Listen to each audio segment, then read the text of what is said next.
I was given for a reason. Mm-hmm. And I do believe in our higher power, God, and if God did not believe that I could handle everything, then he wouldn't have given these issues to tackle on full on. Okay.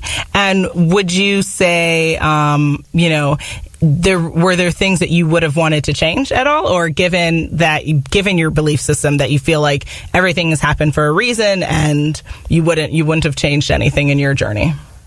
I would have liked resources to form a healthier identity formation when I was a child, but I wouldn't change anything in my narrative because that has shaped who I am today, Heather Schultz, and just claiming who I am. I love it. Okay. And when it comes to some stats, right, or some information, I know you're fully equipped professor. I'd love to hear some details, like what's currently going on in the adoption world and specifically if you want to harp on international adoption, right? Sure. So I found an article by David Crary, who focuses on adoption. He is a reporter for the Associated Press, and foreign adoptions by U.S. families have dropped by 12% last year. Wow. And that's a decline, according to new State Department figures, that has continued for 13 years now. Oh, wow. Okay.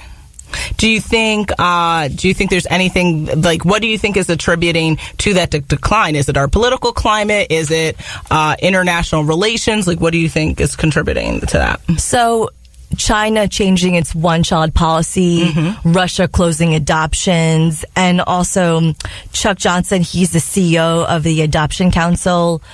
He said in the email in the article that, interestingly enough, the number of orphaned, abandoned, and relinquished children worldwide continues to grow, yet international adoptions continue to decline. And then he says, does the number have to reach zero before top officials at the Department of State will admit that their policies are failing children miserably? So he called on Congress and President Donald Trump's administration to see whether officials in the department's Office of Children were, quote, purposely sabotaging intercountry adoption. Interesting. And there's actually a petition started by an Eastern Idaho adoption agency that they're trying to receive 1,000 signatures because the White House promises that if petitions receive 1,000 signatures, that the White House will respond and make the international adoption crisis a priority. Wow. Okay. And do you know anything, any like upcoming or news about like just domestic adoption? Is it rising? Is it staying steady at all, or? I'm not that familiar with domestic adoption. I'm more familiar with the international it's also called intercountry adoption. Okay. Now, when it comes to current, so your adoption journey is probably different, right, than say someone being adopted this year. What would you say would be maybe some of the biggest changes that have happened, if any? Yeah. Sure. So I always took for granted my citizenship. So when I was adopted in '84, my adoptive parents, they naturalized me and they made me a citizen. Okay. And I automatically thought that that's a process that all adoptive parents do for their adopted children. Yeah. But I met some adoptees where their parents failed to do that, and one adoptee was deported back to South Korea. Oh, wow. Oh, my gosh. And his name is Adam Krapsfer. There's been a lot of media around his case.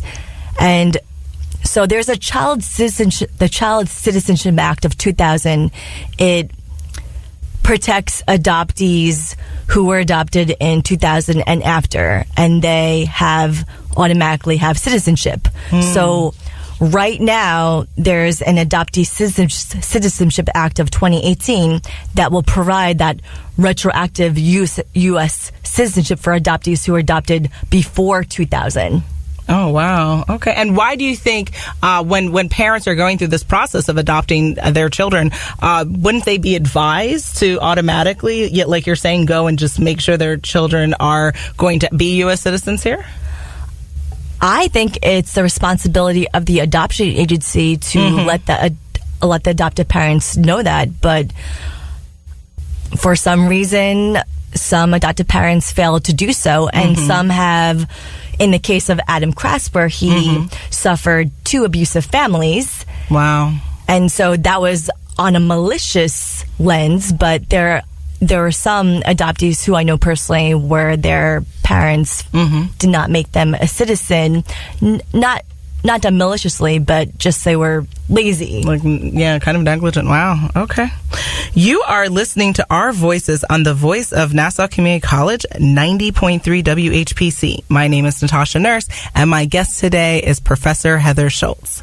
So, Heather, I have some rapid fire questions. I feel like I would want to have this conversation go on and on, but I'll mix it up and have some heavy questions and then also some fun questions. So, are you ready? Yes. Okay, good.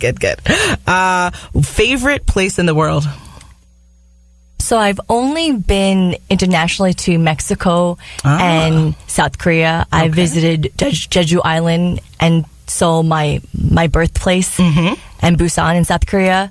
But on my bucket list, I would love to see the Northern Lights. Oh, beautiful. Yes, me too.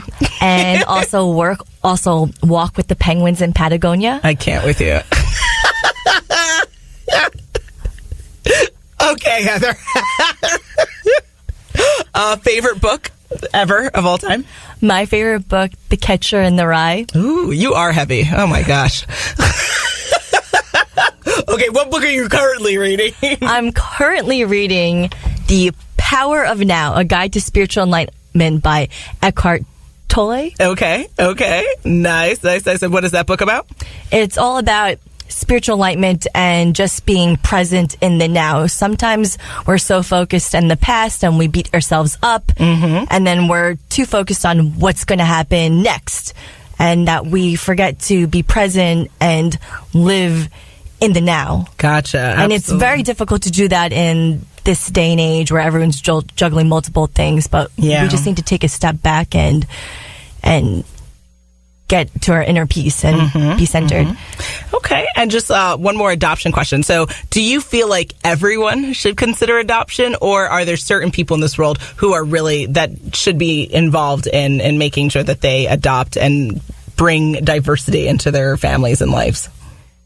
If you approach adoption from an open mind and you're willing to do the work, then by all means adopt. But it's not, like I mentioned, it's just not a one-time transaction. It's a lifelong journey, and you need to be prepared that your child is going to have a lot of questions from about where they came from, and you need to be open and not shut that down, because that will affect the child for the rest of his or her life. So you need to be open to that, and we call that openness in adoption, and even providing your child with the resources to find his or her birth family, and not placing guilt on the child, like, oh, I adopted you, and how dare you, and are you not grateful? No, it's not about that. And I consider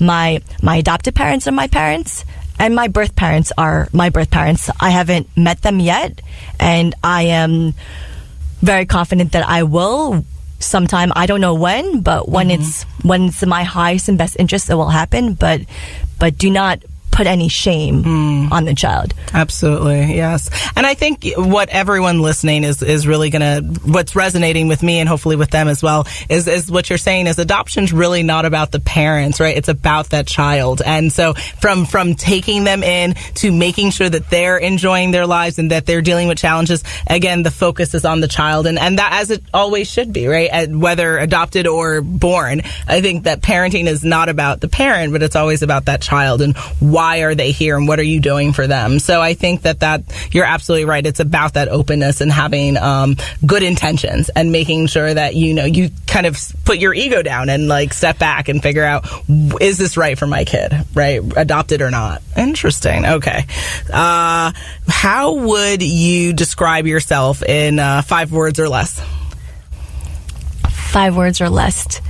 Introspective, intellectual, spiritual, inspirational, and sensitive. Okay. I'm going to add a 6th word because I know you, playful. Because you're so silly sometimes. Yes. And I know this is a heavy topic, but yes, I do.